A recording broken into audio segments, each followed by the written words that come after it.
Grendal. Primal. Insatiable. And, as this exhibit will demonstrate, a creature of surprising compassion.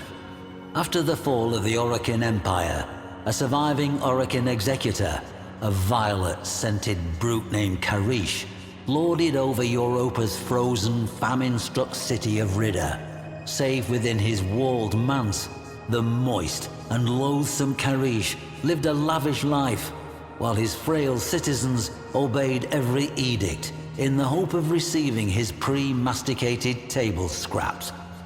As the city starved beneath him, Karish commanded yet another feast for himself and his gluttonous sycophants. 12 courses for each of his 12 grafted digestive sacs, and one uninvited guest. There remains a shallow trench through the ruins, as if some colossal boulder had crashed from the manse and rolled down the hill. But what if it had rolled up? Imagine, if you will, Karish's Dax on the day, peering out, dumbstruck by what they saw. They readied no blade, sounded no alarm as the expanding orb of gristle hurled toward them. And then, in a spasm of giblets, Grendal was before them, his cutlery in hand, the masseter.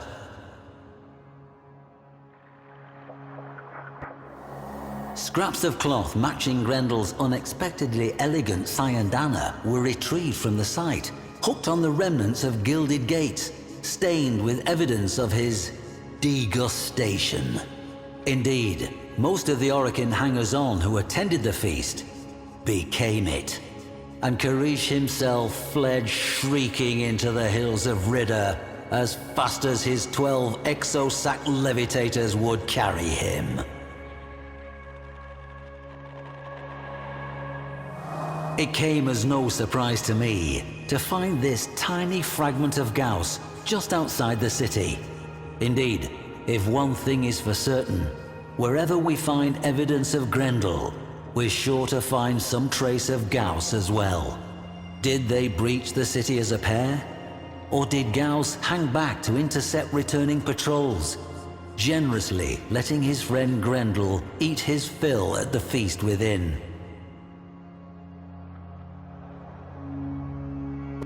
Note the open face, almost more like design, a fitting visage for one of such singular, rapacious predilections. Grendal may hunger, yes, but not with the excesses of gluttony, not when others are in need. Oral history tells of Grendal, newly engorged from his repast, rolling through the miserable slums of Ridda, reinvigorating the sick and the lame, the hungry and the dying, with the power he had stolen, consumed, from their oppressors.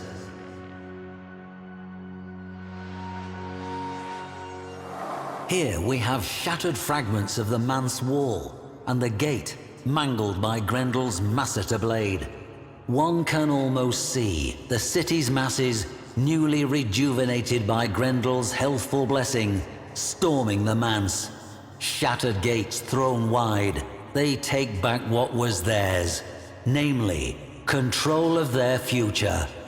See here the scattering of genuine Orokin dinnerware. Worn with time, these must have been used for countless meals as the people of Ridda bravely weathered the dark times ahead.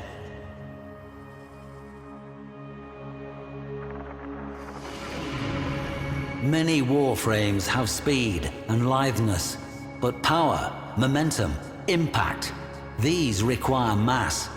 And there, the creased midsection, the seam, does it split?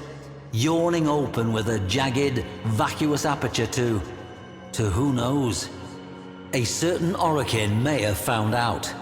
That night, the people of Ridda ate their fill, feasting until the frozen mountains lit warmly with the dawn. It was toward those roseate peaks that the executor had fled, pursued by Grendal. What his fate was, I cannot say. But as the people feasted, so the story goes, they were suddenly struck silent by a strange, deep sound. a rumble carried from mountain to mountain. A single, satisfied belch